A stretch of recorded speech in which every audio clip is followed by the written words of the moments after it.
আহারে, কালু দাদা কতদিন থেকে এই অভিশপ্ত ডালিম ঘরে বন্দি হয়ে আছে। কালু দাদার এই কষ্ট যে আর চোখে দেখা যাচ্ছে না। কবে যে এই অভিশপ্ত ডালিম ঘর থেকে কালু দাদা মুক্তি পাবে? আমরা কালু দাদার এই কষ্ট দেখে কি করব টোনা? তুই জানিস না আমরা কিছুই করতে পারবো না, কারণ আমরা সাধারণ পাখি। আমাদের ইচ্ছে থাকলেও আমরা এই অভিশপ্ত ডালিম ঘর থেকে কালু দাদাকে মুক্তি দিতে পারবো না। চল, আমরা কাজে যাচ্ছিলাম, কাজেই যাই। এখানে সময় নষ্ট করলে আমাদের চলবে না।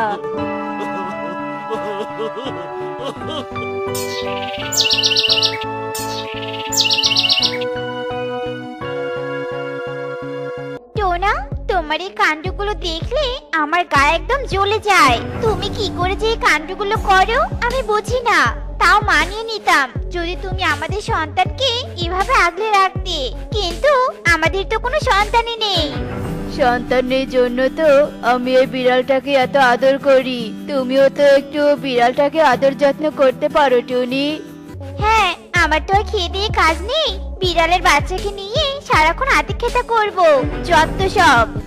এইসব কথা বলি টুনি ঘরে চলে যায় আর টোনা তার জমিতে সার দিতে চলে যায়।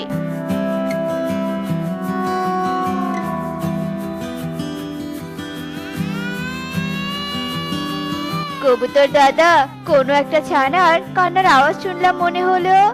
হ্যাঁ টোনা, আমিও তো তাই শুনলাম। চল তো একটু সামনে গিয়ে দেখি। আরে, এটা তো একটা টুনি পাখির বাচ্চা। এই বাচ্চা এখানে এলো কি করে? কে বা এই ছোট্ট বাচ্চাটাকে এখানে রেখে চলে গেল? টোনা, তোর তো কোনো সন্তান নেই, তাই সৃষ্টিকর্তা তোর দিকে মুখ তুলে চেয়েছে। তুই বরং একটা কাজ কর, তুই এই পাখির বাচ্চাটাকে তোর বাড়িতে নিয়ে যা আর নিজের সন্তানের মতো বড় করে তোল।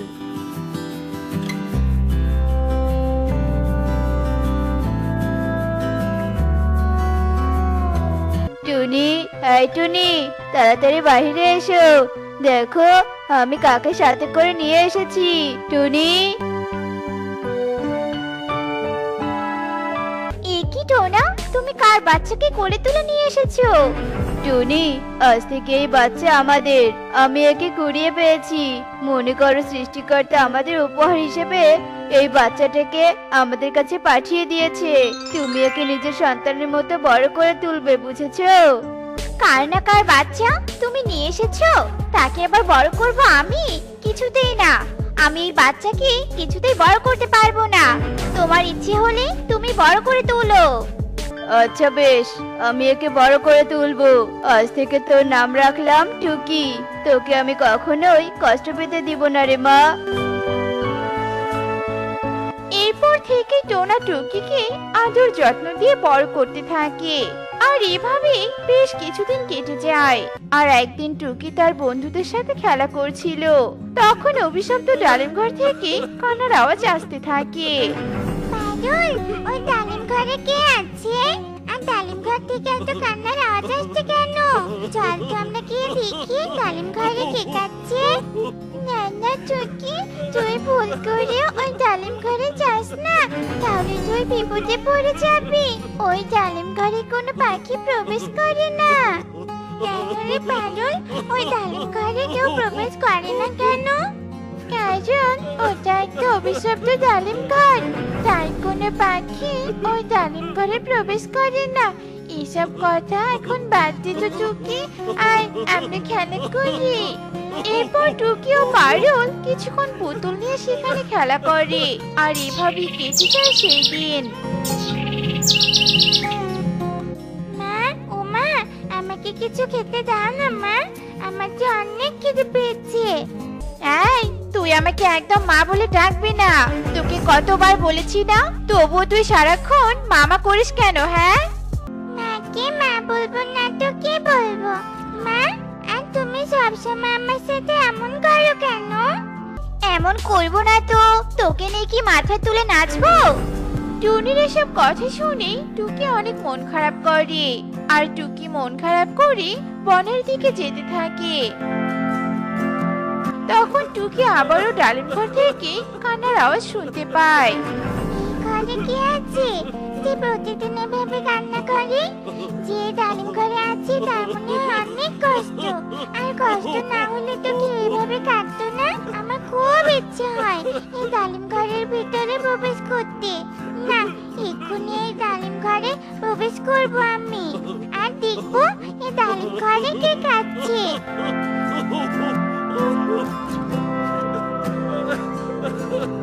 কি আঙ্কেল, তুমি এভাবে ঘরে বন্দি কেন? কে রে মা তুই? আর তুই এই ঘরে প্রবেশ করলি কি করে? সাধারণ কোনো পাখি তো এই ঘরে প্রবেশ করতে পারে না। তবে কি তুই সেই প্রকৃতি কন্যা যে আমাকে এই অভিশপ্ত ঘর থেকে মুক্তি দিতে পারবে? এসব তুমি কি বলছো আঙ্কেল? আমি তো কিছুই বুঝতে পারছি না। আর পারুল আমাকে বলেছিল এই ঘরে কোনো পাখি প্রবেশ করতে পারে না, কিন্তু আমি তো এই ডালিম ঘরে প্রবেশ করলাম। আমার তো কোনো ক্ষতি হলো না। কারণ তুই প্রকৃতি কন্যা, তাই তুই এই ডালিম ঘরে প্রবেশ করতে পেরেছিস। আমাকে তুই এই ঘর থেকে বাইরে নিয়ে যেতে পারবি। কিন্তু তুমি ডালিম ঘরে বন্দি হলে কি করে? সে অনেক কথা, তবে তুই যখন শুনতে চাইছিস তখন আমি তোকে বলছি। আজ থেকে 2 বছর আগের কথা। আমি একদিন ঝুড়িতে করে ডালিম নিয়ে বাজারে যাচ্ছিলাম।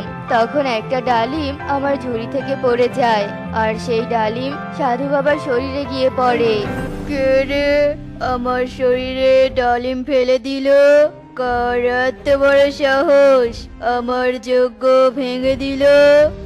সাধু বাবা, আমাকে ক্ষমা করে দিন। আমি ইচ্ছে করে আপনার শরীরে ডালিমটা ফেলে দেইনি। কি তুই আমার শরীরে ডালিম ফেলে দিয়েছিস আর আমার এতদিনের যজ্ঞ নষ্ট করে দিয়েছিস? আমি তোকে কিছুতেই ক্ষমা করব না। আমার এতদিনের সাধনা নষ্ট করার জন্য আমি তোকে শাস্তি দিব। দয়া করুন সাধু বাবা, আমাকে দয়া করে শাস্তি দিবেন না। আমার ভুল হয়ে গেছে।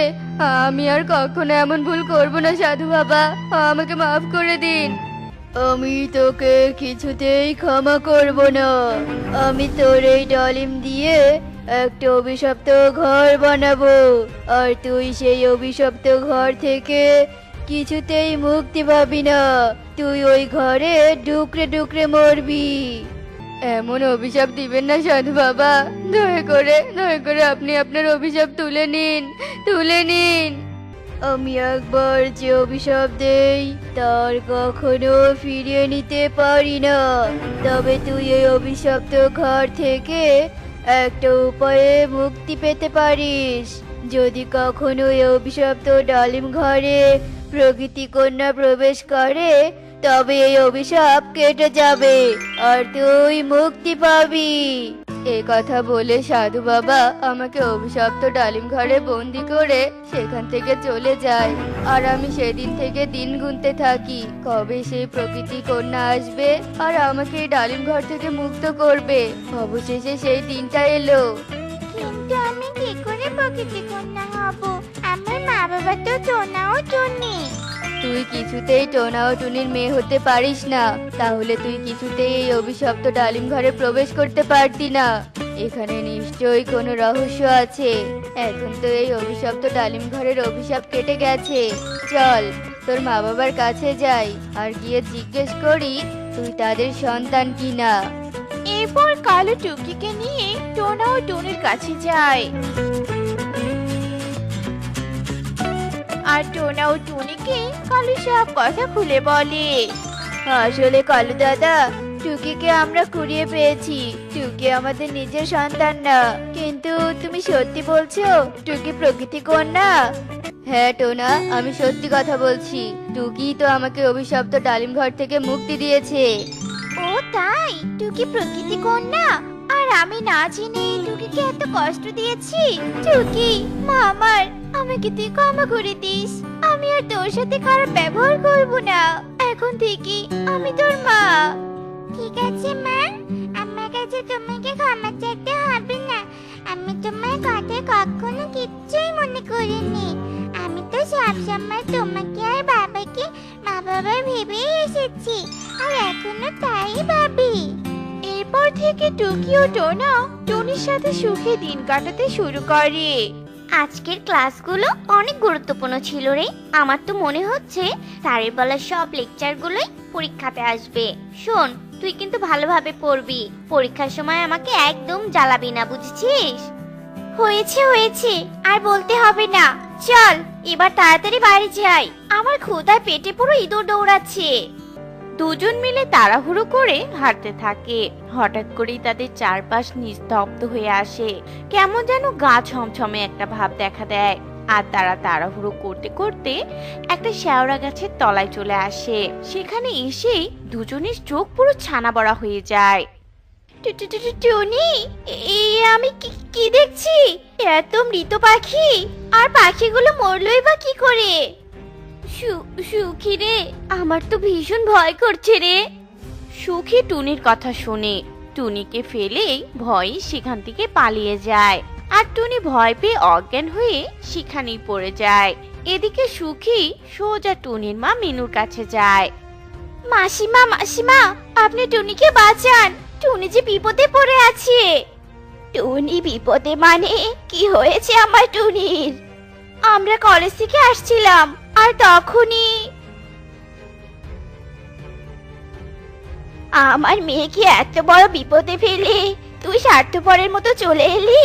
যদি আমার মেয়ের কিছু হয় তাহলে তোকে আমি দেখে নিব, এই বলে দিলাম। আমাকে তুমি পরে দেখে নিও, আগে টুনিকে বাঁচাও, নয়তো আজ কোনো অঘটন ঘটেই যাবে। মিনু আর কোনো কথা না বাড়িয়ে দ্রুত টুনিকে বাঁচানোর জন্য চলে যায়। আর সেখানে গিয়ে টুনিকে রক্তাক্ত অবস্থায় পড়ে থাকতে দেখে। টুনি, মা টুনি, কথা বল মা। টুনি, কথা বল। এ তোর কি হলো মা? মিনু তাড়াহুড়ো করে তার মেয়েকে তুলে নিয়ে হাসপাতালে যায়। ডাক্তার টুনির ক্ষত ব্যান্ডেজ করে দেয় আর টুনির জ্ঞান ফিরিয়ে নিয়ে আসে। টুনি, তোমার কি হয়েছিল? কেউ কি তোমার মারার চেষ্টা করেছিল? তুমি আমায় বলো, আমি এক্ষুনি পুলিশকে জানিয়ে আসামির শাস্তির ব্যবস্থা করব। ডাক্তারের কথা যেন টুনি কোনোভাবেই শুনতে পায় না, শুধু ফ্যাল ফ্যাল করে তাকিয়ে থাকে। ডাক্তার বাবু, আমার মেয়েটা হয়তো ভয় পাচ্ছে। আমি আজ ওকে বাড়িতে নিয়ে যাই, ও আগে সুস্থ হোক, তারপর আমি অপরাধীকে বের করব আর তাকে উচিত শিক্ষা দিয়েই ছাড়বো। আচ্ছা ঠিক আছে, এখন রোগীকে নিয়ে যান। এরপর মিনু টুনিকে নিয়ে বাড়ি ফিরে আসে। এদিকে টুনি মরার মতো বিছানায় পড়ে থাকে, কারোর সাথে কোনো কথা বলে না। এভাবে দেখতে দেখতে কেটে যায় বেশ কিছুদিন।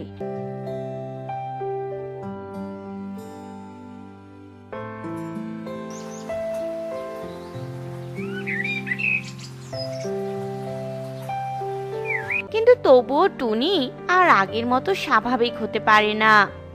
মা মা মা মা, আমাকে বাঁচাও মা, মা আমাকে বাঁচাও। কি হয়েছে রে মা? তুই অমন করে চিৎকার কেন করছিস? মা মা, ও মা, ওখানে ও আমাকে, ওখানে ও আমাকে নিয়ে চলে যাবে মা। মা মা, আমি যাব না মা, আমি যাব না, আমি যাব না মা। তুই শান্ত হ মা, এখানে কিচ্ছু নেই। তুই অযথায় ভয় পাচ্ছিস মা, হয়তো কোনো স্বপ্ন দেখছিস। এবার তুই ঘুমাতো মা, আমি তোর পাশেই বসে আছি। টুনি আর কোনো কথা না বলে চুপচাপ চোখ বন্ধ করে শুয়ে পড়ে। এদিকে মেয়ের এমন অবস্থা দেখে মিনু মনে মনে ভাবতে থাকে, মেয়েটাকে এভাবে আর রাখা যাবে না। কালকেই আমার বোনের ছেলের সাথে টুনির বিয়ে দিতে হবে। স্বামী পাশে থাকলে সব কিছু ভুলে গিয়ে আবার নতুন করে জীবন শুরু করতে পারবে।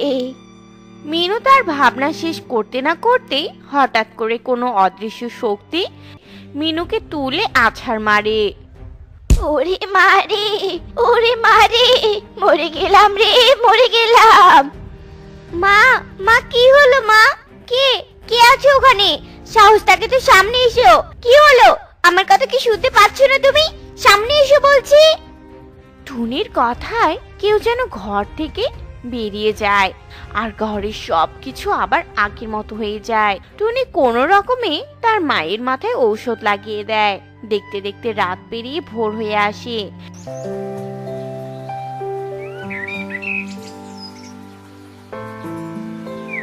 মিনু আর এক মুহূর্তও দেরি না করে টুনিকে নিয়ে সোজা তার বোনের বাড়িতে যায়। বোনের ছেলের সাথে টুনির বিয়ে দিয়ে দেয়। টোনা নিজের বউ নিয়ে নিজের বাড়িতেই থাকতে শুরু করে। বিয়ের প্রথম দিন শান্তিতে থাকতে পারলেও বাকি দিনগুলো সে আর শান্তিতে থাকতে পারে না।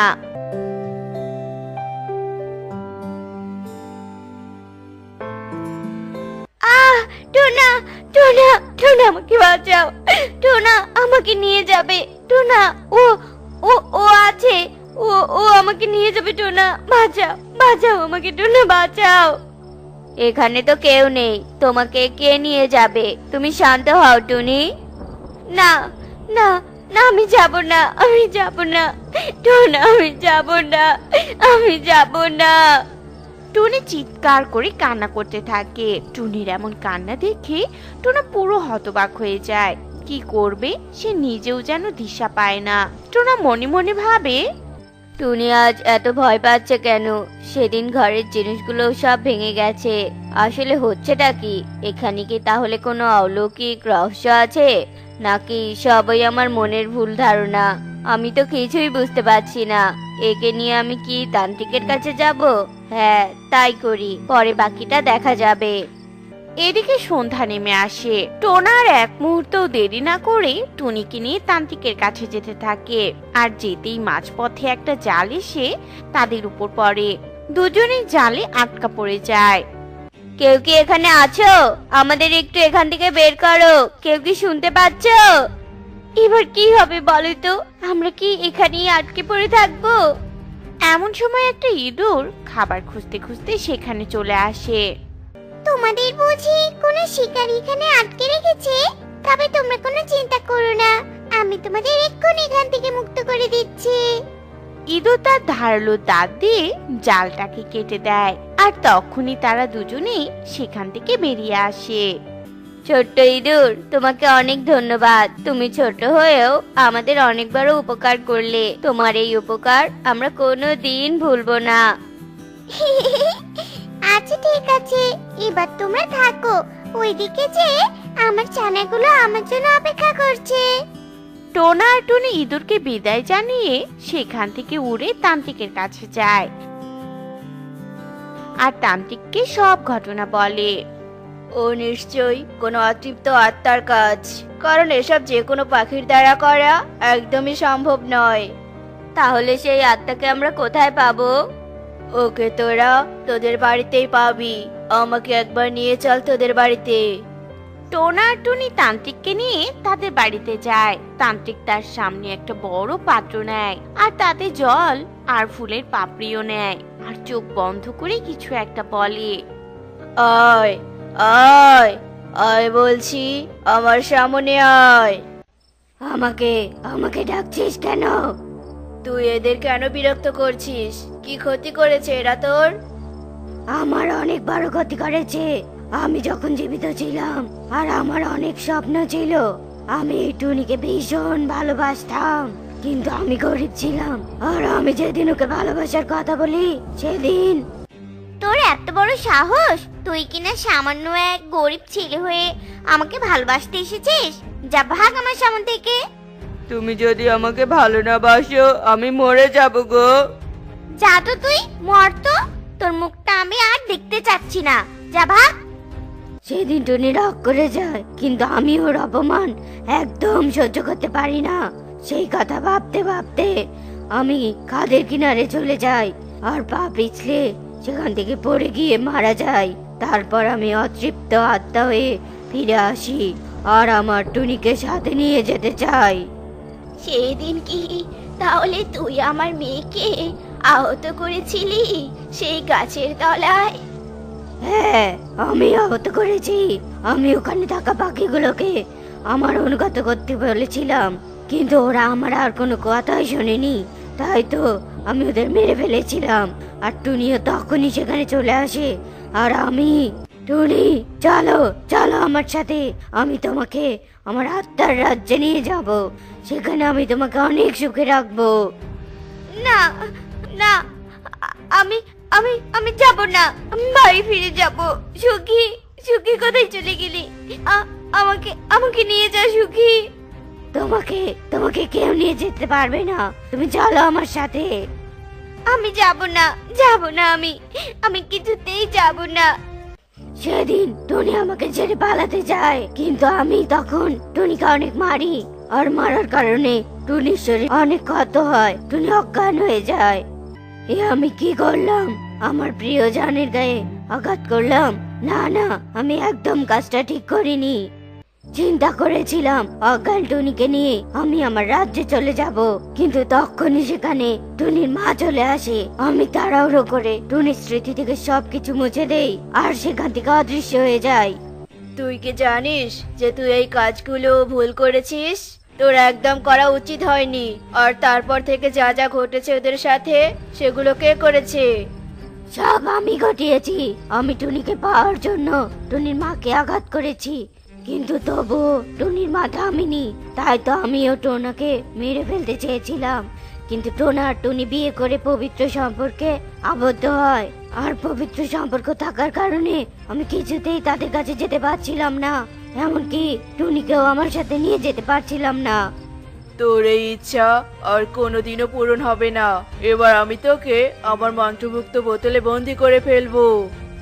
এরপর তান্ত্রিক অতৃপ্ত আত্মাকে কোনো কথা বলার সুযোগ না দিয়ে সরাসরি আত্মাকে বন্দি করে ফেলে, আর তারপর সেই বোতলটা টুনির পোষা আপেল গাছে ঝুলিয়ে দেয়। আসলে অসৎ উদ্দেশ্য কখনোই সফল হয় না। শুভ শক্তির কাছে সব সময় অশুভ শক্তি হেরে যাবে, এটাই প্রকৃতির নিয়ম। আমাকে মুক্ত কর, মুক্ত কর। কি ব্যাপার রে মা, তোরা তিনজন এইভাবে রেডি হয়ে কোথায় যাচ্ছিস? তোদের কি আজকে কলেজ নেই নাকি? বাবা, কলেজ আছি, কিন্তু আজ আমরা কলেজে যাব না। আমরা 3 বোন ঘুরতে যাব। ঘুরতে যাবি মানে? কলেজ ফাঁকি দিয়ে কেউ ঘুরতে যায় নাকি? তোদের ঘুরতে যাওয়ার দরকার নেই। তোরা তাড়াতাড়ি কলেজে যা, এখনো অনেক সময় আছে। বাবা, এখন তুমি হাজারবার বললেও আমরা ঘুরতে যাব মানে যাবই। আর তুমি ভালো করেই জানো বাবা, লেখাপড়া আমাদের মোটেও পছন্দ না। তুমি জোর করে আমাদের উপর লেখাপড়া চাপিয়ে দিয়েছো। এই লেখাপড়ার জন্য আমরা কোথাও গিয়ে শান্তি পাই না। দিদিরা চলো তো, চলো, দেরি করো না, চলো। ওরা 3 বোন এই বলেই ঘর থেকে বেরিয়ে বনের দিকে উঠতে থাকে।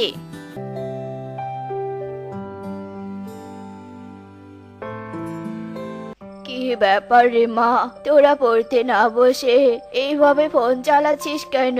সারাদিন ঘুরে তো অনেক সময় নষ্ট করেছিস। এখন তোদের পড়ার সময়, ঘুরতে যাওয়া বা ফোন চাপার সময় নয় রে মা। যা, গিয়ে পড়তে বস তো তোরা। বাবা, তুমি এইভাবে আমাদেরকে বিরক্ত করো না তো। আমাদেরকে শান্তি মতো ফোন চালাতে দাও। ফোনে যত মজা আছে পড়াতে তত মজা নেই, বুঝেছো? মারে, ফোনের মজা তো শুধু গুরুত্বপূর্ণ সময় নষ্ট করে। যে সময় তোরা ফোন চালাস, ঠিক ওই সময়টা বই পড়লে তোদের ভবিষ্যৎ ভালো হবে। আমি অনেক পরিশ্রম করে, কষ্ট করে তোদের লেখাপড়ার খরচ চালাই শুধুমাত্র একটা উদ্দেশ্যে, আর সেটা হলো তোরা যাতে ভবিষ্যতে একটা ভালো চাকরি করে আদর্শবান পাখিতে পরিণত হতে পারিস। তোরা এইভাবে সময় নষ্ট না করে আমার উদ্দেশ্যটাকে পূরণ কর রে মা। বাবা, তোমার এসব উদ্দেশ্য রাখো তো। তোমার নীতি কথা শোনার মতো আমাদের কাছে কোনো সময় নেই। পড়তে আমাদের ভালো লাগে না মানে আমরা পড়বো না, বুঝেছো? আরে মা, শোন, কোনো কাজ করার আগে কাজের উদ্দেশ্যটাকে ভালো করে জানলে সেই কাজটা অতি আনন্দের সাথে করা যায়, বুঝেছিস? বাবা, তুমি কি চাও? এই রাতের বেলা আমরা বাড়ি থেকে বেরিয়ে যাই? তোমার কথা আমাদের ভালো লাগছে না। নীতিবাক্য রেখে তুমি গিয়ে ঘুমিয়ে পড়ো তো, যাও। রাজু তার 3 কন্যার কথা শুনে আর কিছু না বলে ওখান থেকে চলে যায়। রাজু তার ঘরে এসে পায়চারি করে আর মনে মনে বলে, না, এইভাবে এরা কোনো কাজের উদ্দেশ্য সম্পর্কে সচেতন হবে না। আর উদ্দেশ্য সম্পর্কে সচেতন না হলে এরা কোনো কাজেই আনন্দ খুঁজে পাবে না। আর কাজে আনন্দ খুঁজে না পেলে কোনো কাজই করতে চাইবে না। এদেরকে মুখের কথায় শেখানো যাবে না, বরং হাতে কলমে শেখাতে হবে। আমার নামও রাজু, আমি তিন কন্যাকে উদ্দেশ্য সম্পর্কে সচেতন করবই করব। কাল সকালে আসল কাজে লেগে পড়ব। যাই, এখন ঘুমিয়ে পড়ি।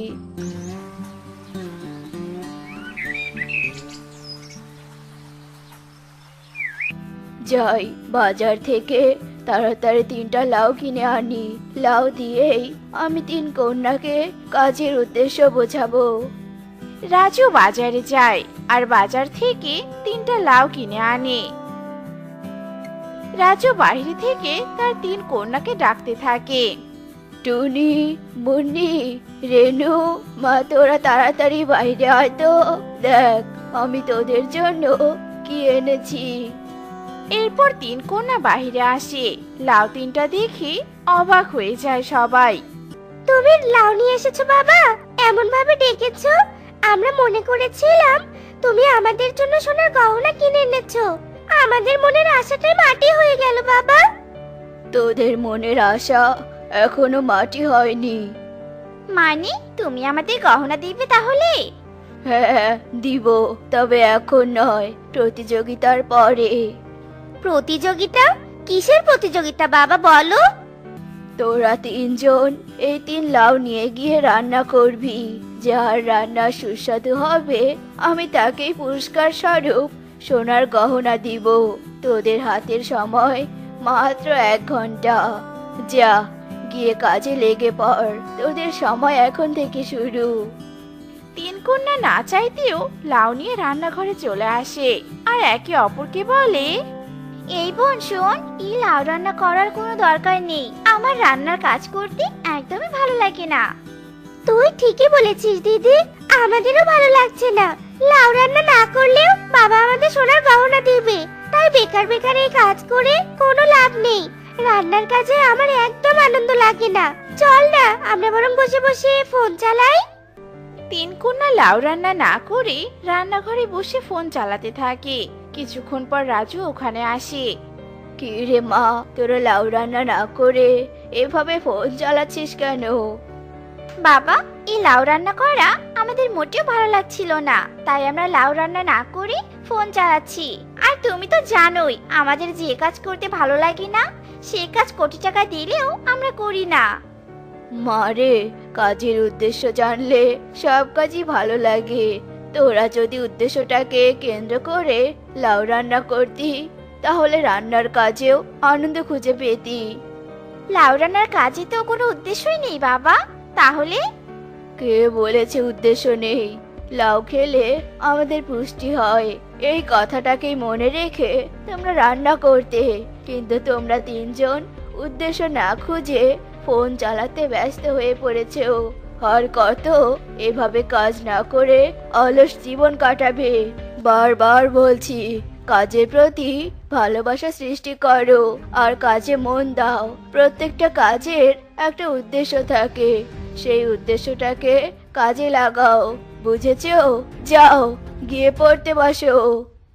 রাজু রেগে ওখান থেকে চলে যায়। 3 কন্যা একে অপরের দিকে তাকিয়ে বলে, বাবা কি বললো রে? আমি তো কিছুই বুঝতে পারলাম না। তোরা কি কিছু বুঝেছিস? না দিদি, বাবার কথা আমার পুরো মাথার উপর দিয়ে গেছে। কি বললো কিছু তো বুঝতে পারলাম না। আর কেনই যে বাবা আমাদের উপর রাগ করলো? দূর, ওসব বাদ দে তো তোরা। এখন চল আমরা ঘুরতে যাব নদীর পাড়ে। দিদি দেখ কি সুন্দর প্রজাপতি উঠছে। আহ, কি সুন্দর ঠান্ডা ঠান্ডা বাতাস, একদম মনটা জুড়িয়ে গেল। এরকম জায়গায় আমরা আগে কখনো আসিনি।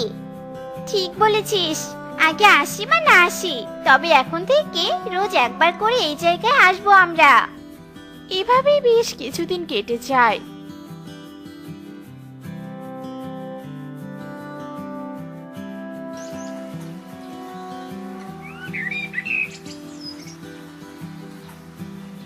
তিন কন্যার মাঝে কোনো পরিবর্তন হয় না। 3 কন্যা পড়াশোনা না করে সারাদিন ঘুরে বেড়ায় আর রাজুর কথা অমান্য করে।